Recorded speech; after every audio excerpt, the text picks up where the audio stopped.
James Anthony Piersall is an American former baseball center fielder who played 17 seasons in Major League Baseball for 5 teams, from 1950 through 1967.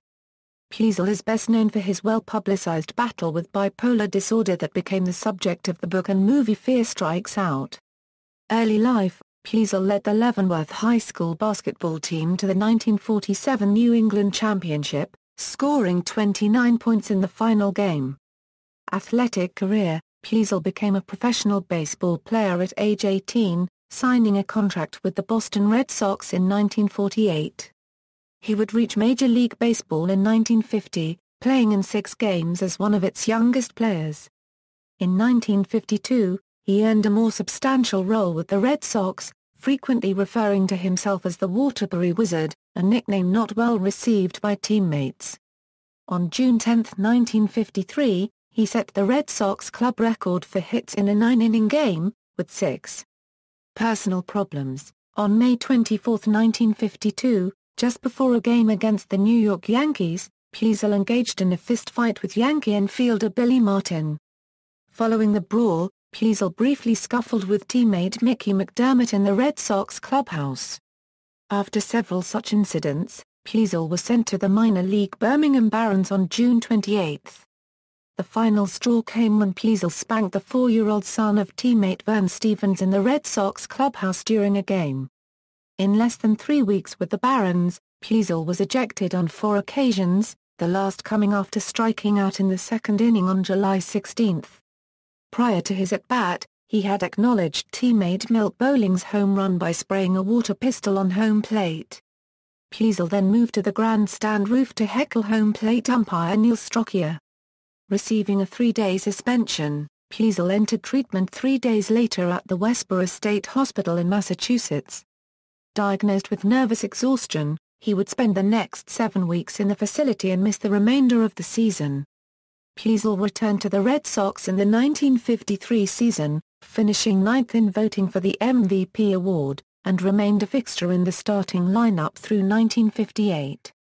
He once stepped up to bat wearing a Beatles wig and playing air guitar on his bat, led cheers for himself in the outfield during breaks in play, and talked to Babe Ruth behind the center field monuments at Yankee Stadium. In his autobiography, Piersall commented, "Probably the best thing that ever happened to me was going nuts. Whoever heard of Jimmy Piersall, until that happened?" Later athletic career, Piersall was selected to the American League All-Star Team in 1954 and 1956. By the end of the 1956 season, in which he played all 156 games, he posted a league-leading 40 doubles, scored 91 runs, drove in 87, and had a .293 batting average. The following year, he hit 19 home runs and scored 103 runs. He won a Gold Glove Award in 1958. On December 2, 1958, Piersall was traded to the Cleveland Indians for first baseman Vic Wertz and outfielder Gary Geiger. Piersall was reunited with his former combatant Billy Martin, who also had been acquired by the team. In a Memorial Day doubleheader at Chicago in 1960, he was ejected in the first game for heckling umpire Larry Knapp, then after catching the final out of the second game, whirled around and threw the ball at the White Sox scoreboard. He later wore a Little League helmet during an at-bat against the Detroit Tigers, and after a series of incidents against the Yankees, Indians team physician Donald Kelly ordered psychiatric treatment on June 26.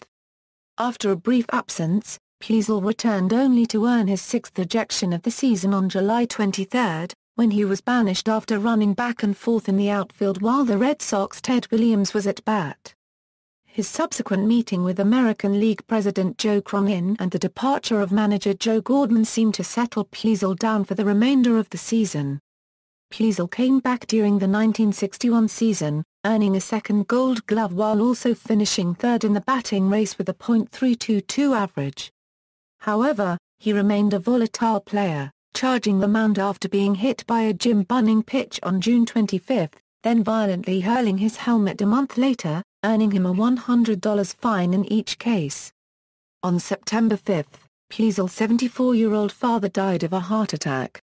2 days after attending the funeral, Piersall returned to play in New York only to be the target of continued fan abuse. During the September 10 doubleheader at Yankee Stadium, Piersall was accosted on the field by two fans, one of whom he punched before attempting to kick the other. Despite the minor eruptions, Piersall earned a $2,500 bonus for improved behavior, but was dealt to the Washington Senators on October 5. The outfielder was then sent to the New York Mets on May 23, 1963, for cash and a player to be named later. In a reserve role with the second-year team, Piersall played briefly under manager Casey Stengel. In the fifth inning of the June 23 game against the Philadelphia Phillies, Piersall hit the 100th home run of his career, off Phillies pitcher Dallas Green. He ran around the bases in the correct order but facing backwards as he made the circuit. 1 month after reaching the milestone, Piersall was released by the Mets, but he found employment with the California Angels on July 28. He would finish his playing career with them, playing nearly 4 more years before moving into a front office position on May 8, 1967. In a 17-season career, Piersall was a .272 hitter with 104 home runs and 591 RBIs in 1,734 games. Career after retirement from baseball, Piersall later had broadcasting jobs with the Texas Rangers beginning in 1974 and with the Chicago White Sox from 1977 to 1981, and was teamed with Harry Caray. He ultimately was fired after excessive on-air criticism of team management. He became the subject of a movie based on his writings, Fear Strikes Out, where he was portrayed by Anthony Perkins. Piersall would eventually disown the film due to what he believed were its distortion of the facts, including overblaming his father for his problems. Besides Fear Strikes Out, Piersall authored The Truth Hurts, in which he details his ouster from the White Sox organization. Piersall, who winters in Arizona and still does a sports radio show in Chicago, was invited to a White House event honoring the 2004 World Champions Boston Red Sox on March 2, 2005. According to a Red Sox official, the White House prepared a guest list of about 1,000 for the event, scheduled to be staged on the South Lawn. "This is a real thrill for a poor kid from Waterbury, Connecticut," Piersall said. "I'm a 75-year-old man. There aren't many things left." He also said he visited the White House once before as guest of President John F. Kennedy. On September 17, 2010, Jimmy Piersall was inducted into the Boston Red Sox Hall of Fame. Television: Jimmy appeared as a mystery guest on the television show What's My Line that aired on April 28, 1957. Guest panelist Florida U.S. Senator George Smathers correctly guessed Piersall's identity. Piersall appeared on The Lucy Show with Lucille Ball and Gail Gordon. The episode originally was broadcast on September 13, 1965. Lucy, Mr. Mooney and Lucy's son meet Jimmy at Marineland on the Palos Verdes Peninsula. Personal life: Piersall has been married 3 times. He had 9 children with his first wife Mary. They divorced in 1968. He resides in Chicago, Illinois with his third wife Jan, whom he married in 1982.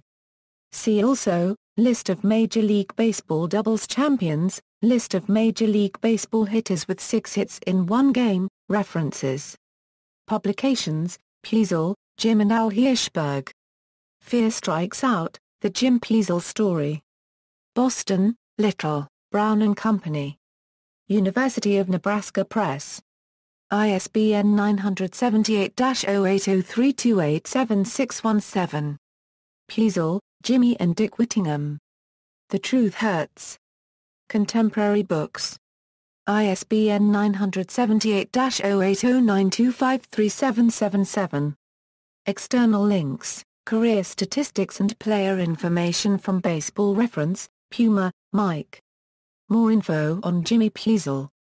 ESPN Classica, Baseball Library Profile and Career Chronology, Jimmy Rounding First Panorama, Extreme Photo Constructions.